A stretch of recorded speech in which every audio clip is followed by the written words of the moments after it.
Bismillahirrahmanirrahim. Alhamdulillahi Rabbil Alamin.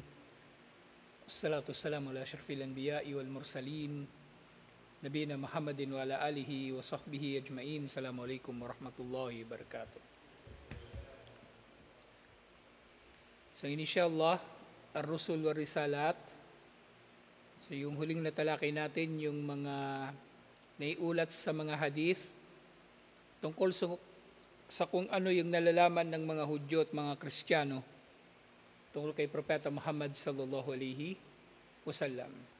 So doon sa karugtong ng hadith, wakana ibnun Nadur o ibnun Natur, sahibu Ilya,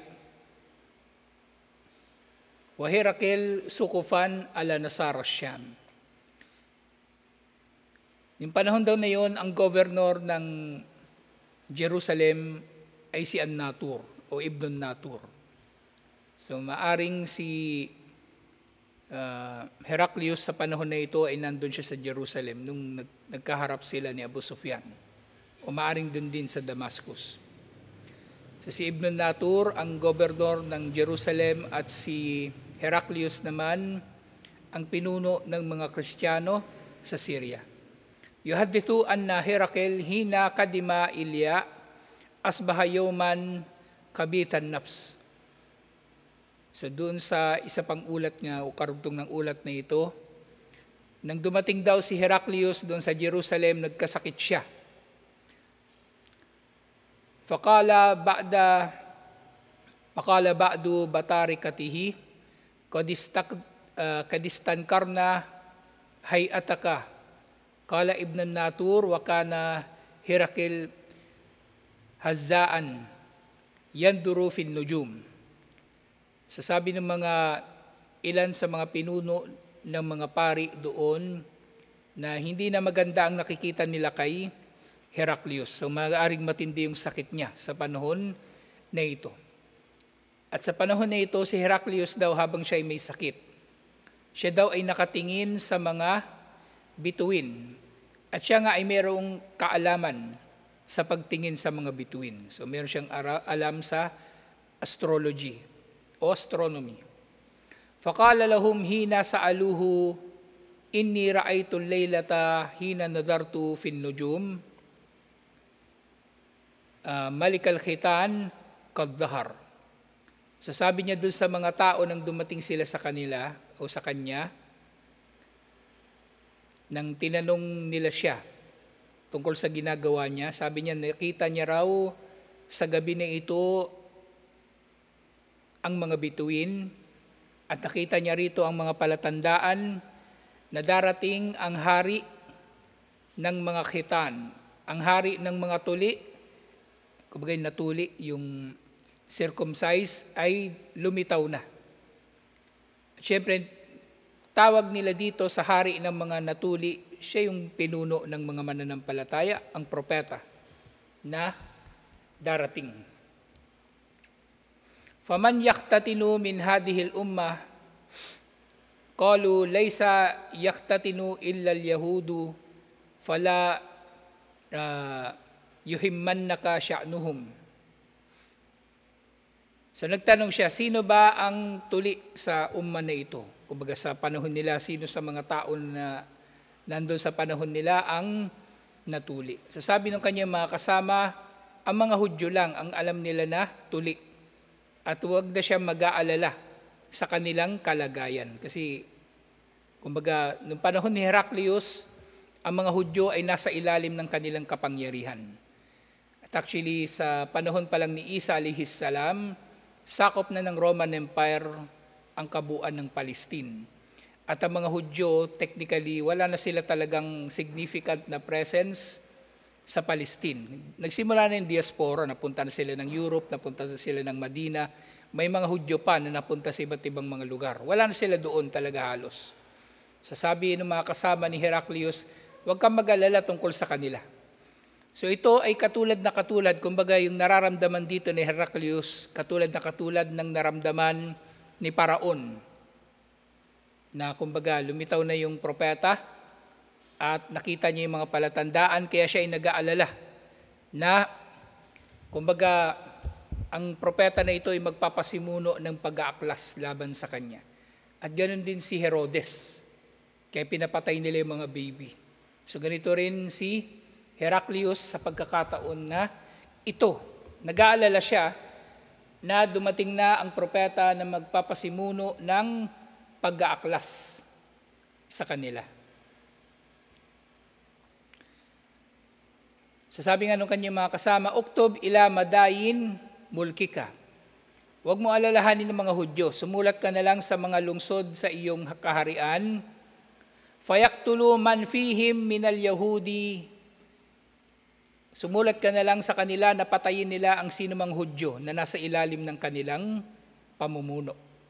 Kumbaga, yung mga Hudyo na residente nila o mamamayan nila, ipapapatay ni Heraclius. Fabaynamahum ala amrihim utiya Herakel birajulin arsalabihi malikugasan.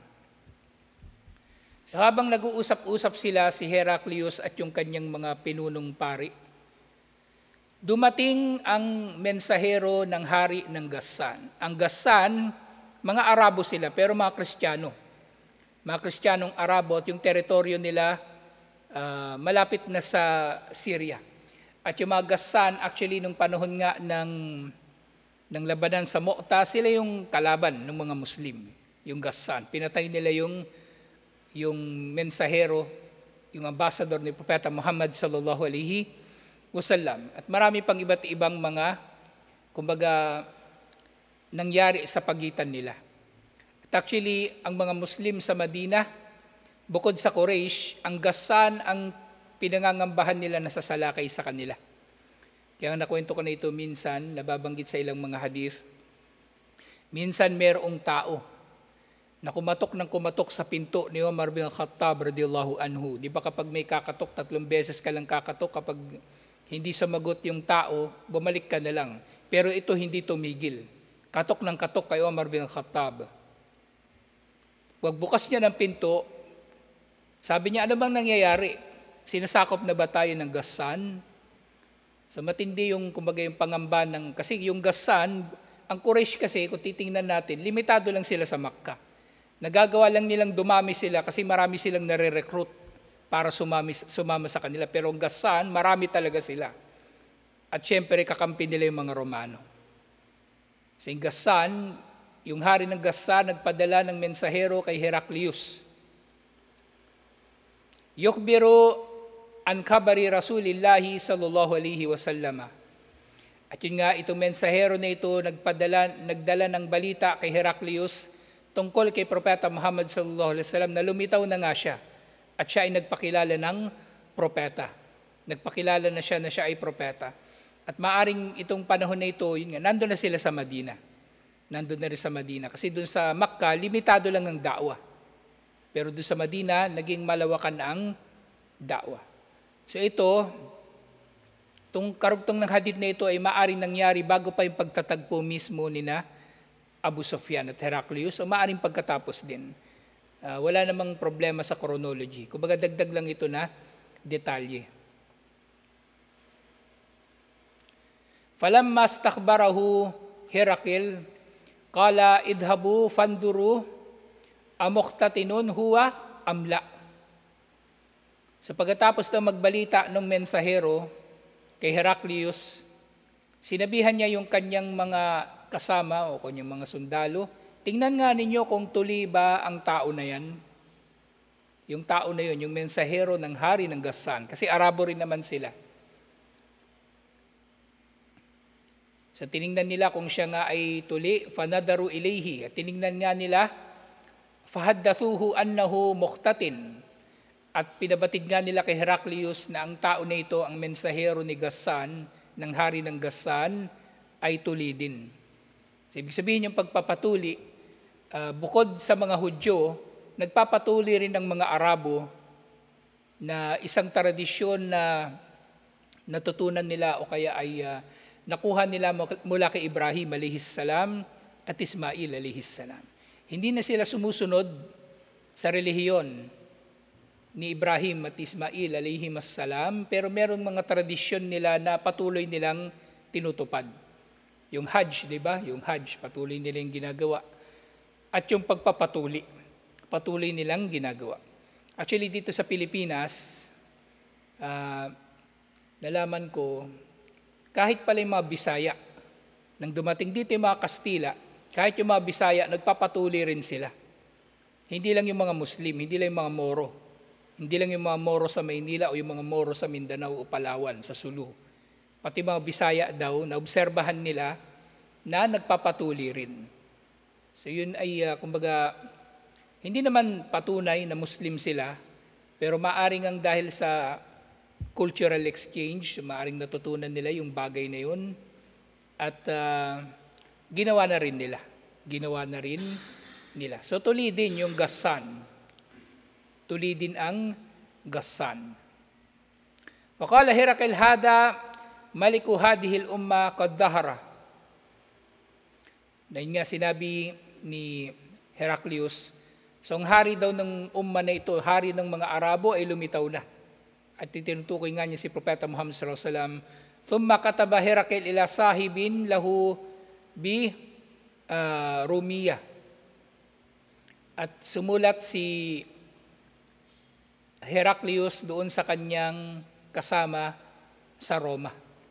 Wakana nadirahu fil ilm. At itong tao na ito ay kumbaga nagpapayo sa kanya ng kaalaman.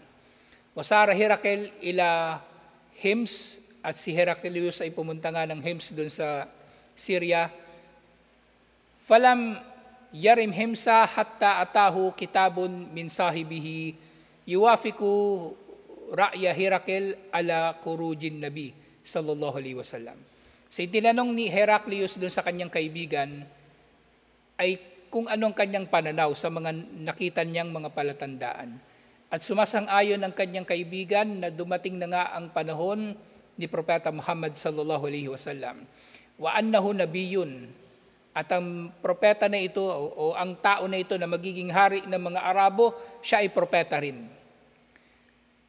Faadina Herakl liudama'i Rum fi daskaratin lahu bihimsa thumma amara bi abwabiha fagullikat.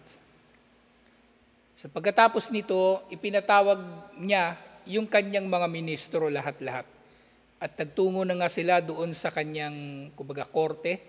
At nang nakapasok na silang lahat, ipinasara niya ang pinto para wala nang makakalabas doon sa kanyang mga ministro. Faqala ya ma'syar ar-Rum, sabi ni Heraclius, o mga taga-Roma, hal lakum fil falahi war rushdi wa an tathbuta mulkukum fotobayi'u hadan nabi. So sabi ni Heraclius, o mga taga-Roma, matatagpuan nyo kaya ang tagumpay. Kumbaga, ipinapahayag niya doon sa kanyang mga ministro yung kanyang nararamdaman. Yung kanyang nararamdaman tungkol sa pagdating ng propeta na ito. Kasi si Heraclius, katulad ng iba pang mga nakakaalam tungkol sa pagdating ni Propeta Muhammad sallallahu alaihi wasallam, kumbaga, kilala talaga nila si Propeta Muhammad sallallahu alaihi wasallam. Kaya nga sabi nga sa Quran, ya'rifunahu kama ya'rifuna abna'ahum. Nakikilala nila siya sallallahu alaihi wasallam katulad ng kung paano nila nakikilala ang kanilang mga anak. So alam nila na ito yung propeta. Ngayon maaring sa panahon na ito, siya ay, kumbaga, nagdadalawang isip. Kaya gusto niyang kausapin din yung mga tao doon sa Homs, sa kanyang palasyo sa Homs.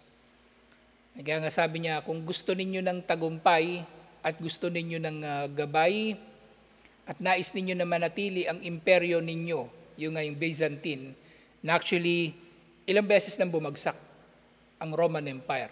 Palagi siyang ilang beses siyang dumaan sa napakaraming mga pagsubok hanggang sa pinakamatindi ng pinagdaanan nila yung pagbagsak ng Roman Empire dun sa Europe mismo, yung Western na Roman Empire.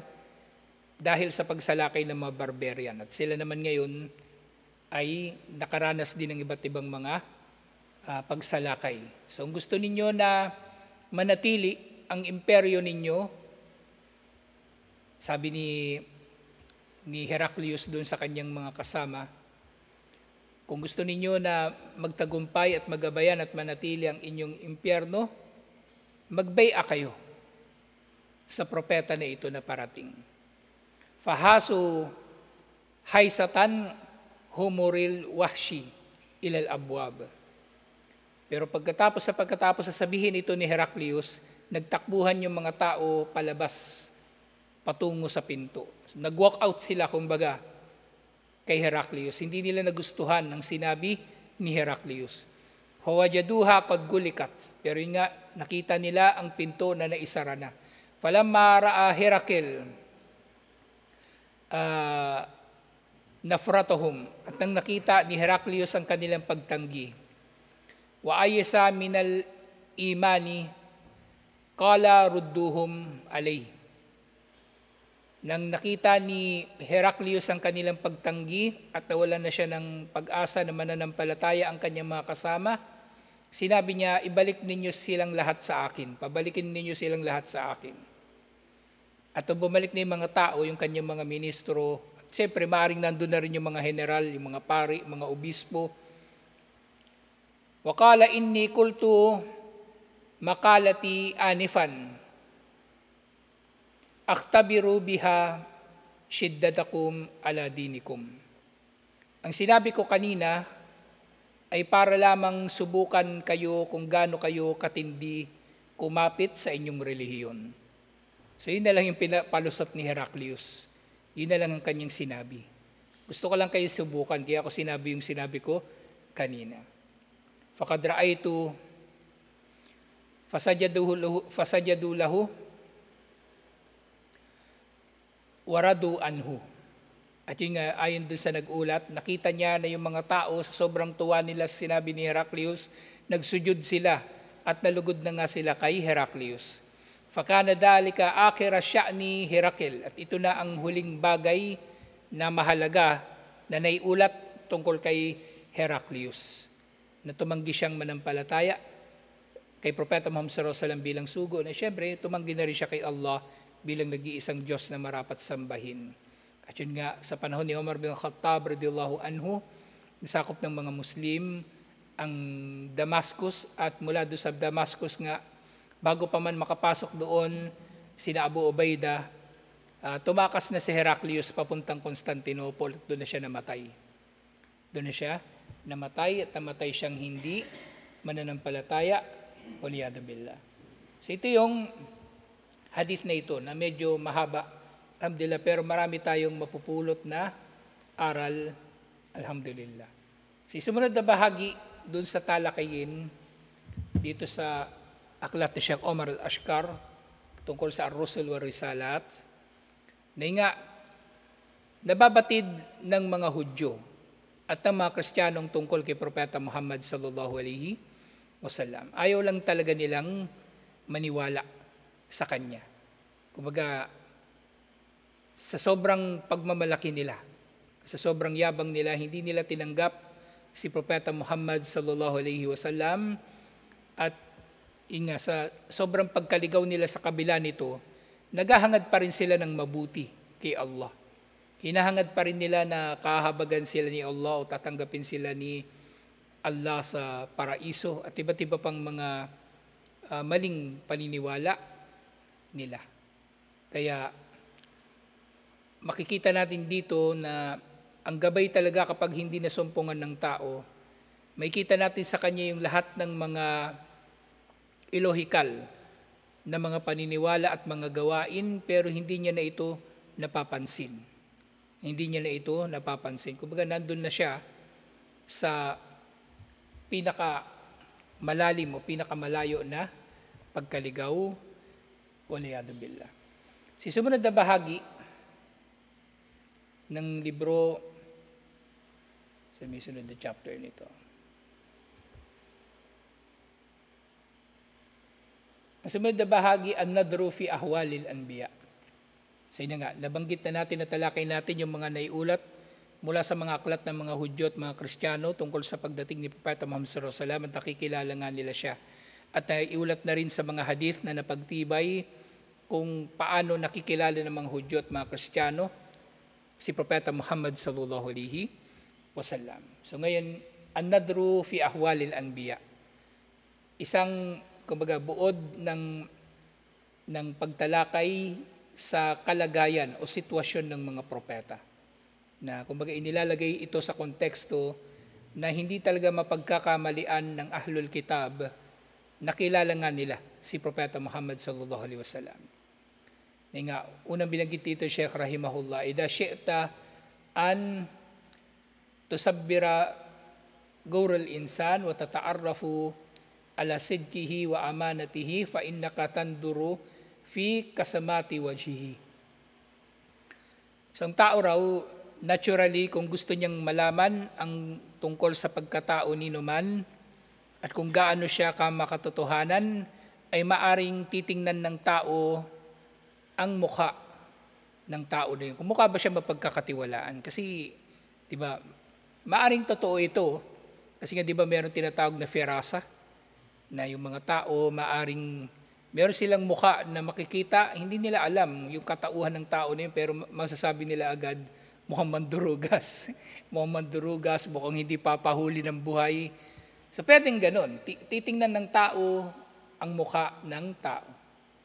Fa innaka tanduru fi kasamati wajhihi, maaring titingin yung tao sa kanyang mukha. Wa tahsi alayhi af'aluhu wa aqwaluhu. O maaari din naman na titingnan niya, bibilangin o titimbangin ang mga gawain at mga pananalita ng tao na ito.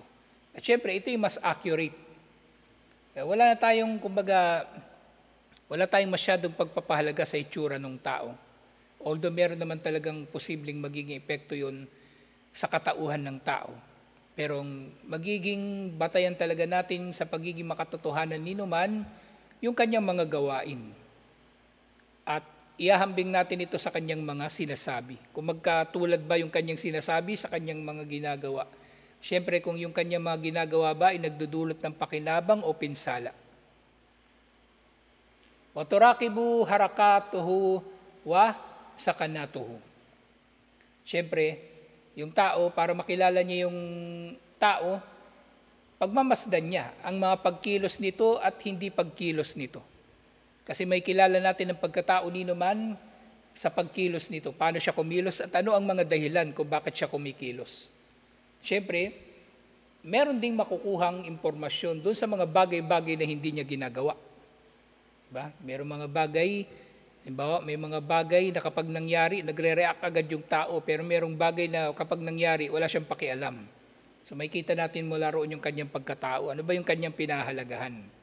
Pinahalagahan ba niya yung kapangyarihan? Pinahalagahan niya yung sarili niya? O pinahalagahan niya ang relihiyon ni Allah at iba pang mga bagay? Waladina istagliku alayka antasila fi sya'nihim ilal yakini hum ulaika alladina la tuqabiluhum illa muqabalatu sari'atin. Illa muqabalatun sari'atun. Sige nga.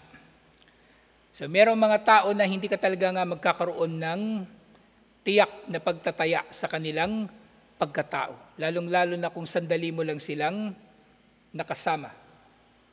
O, ulaika alladina yukhfuna anfusahum. At hindi mo rin tiyak na makikilala ang mga tao na inililihim nila ang tunay na pagkatao nila. So meron silang ipinapakita na persona nila na banal, mabait, mabuti, matulungin, pero siyempre sa puso nila ay meron silang inililingid, ikinukubli na kasamaan, katulad ng mga munafik, katulad ng mga manloloko at iba pa. Yun talaga, mahirap talagang mabatid ang kanilang katauhan. Wa yatakallafuna fi aqwalihim wa af'alihim fala yudhiruna ala tabi'atihim.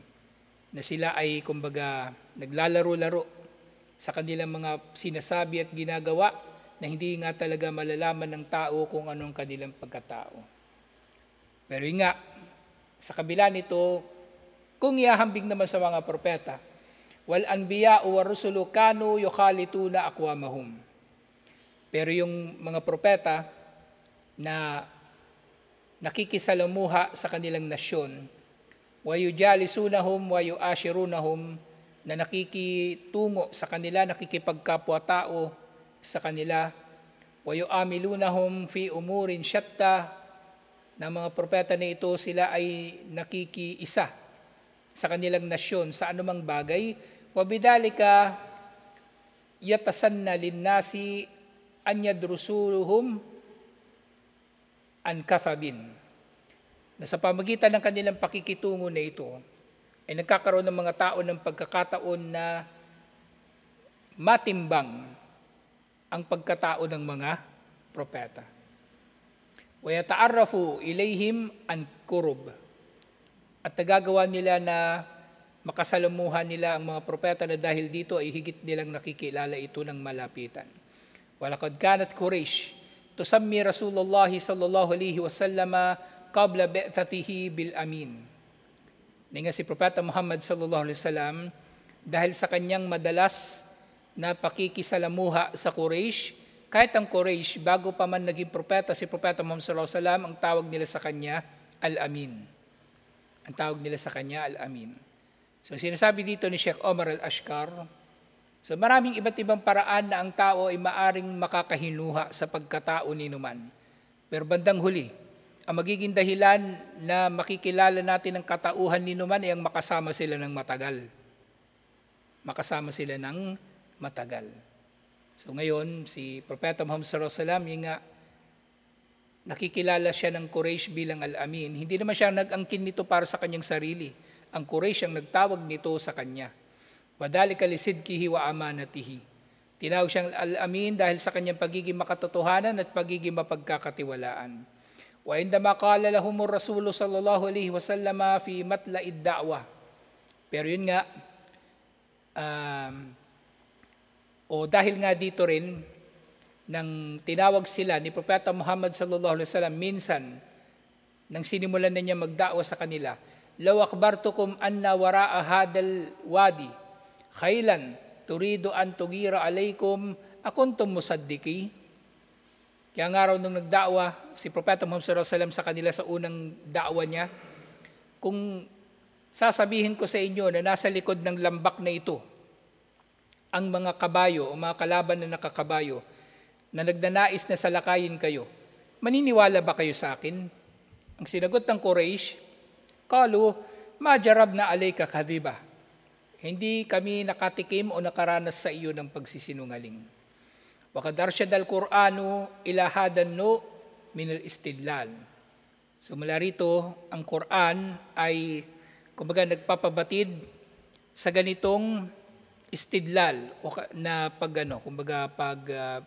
bibigay ng pagsasalarawan na ang Quraysh nga ay nakikilala nila si Propeta Muhammad sallallahu alaihi wasallam dahil lamang sa sa simpleng katotohanan na matagal nilang nakasama si Propeta Muhammad sallallahu alaihi wasallam at hindi nila nalaman kahit kailan o nakaranas mula sa kanya, hindi sila nakaranas mula sa kanya kahit kailan ng kasinungalingan.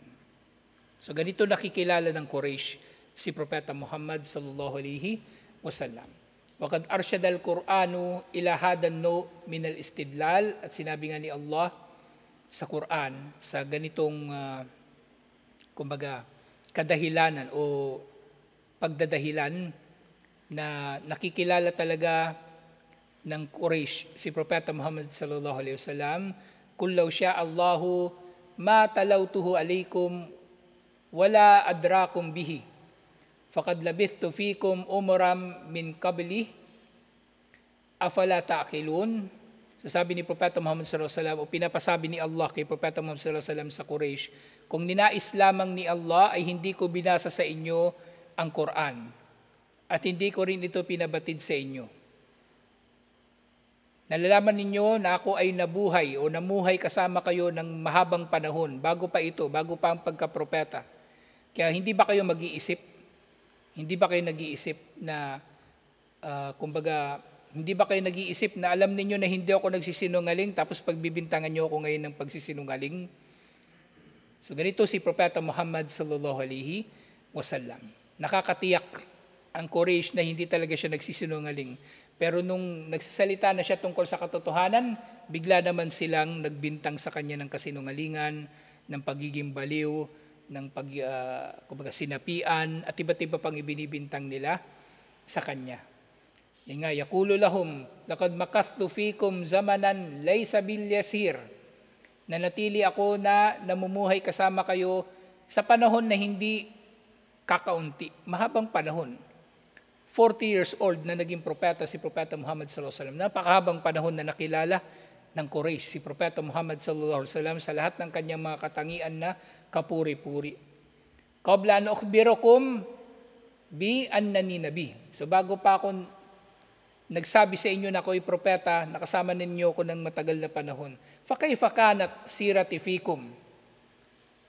At alam ninyo kung ano ang aking kalagayan sa inyo. Wa kayfa kana sidqi iyyakum. Alam ninyo kung paano ako naging makatotohanan sa inyo. Afa atrukul kadhib ala nas.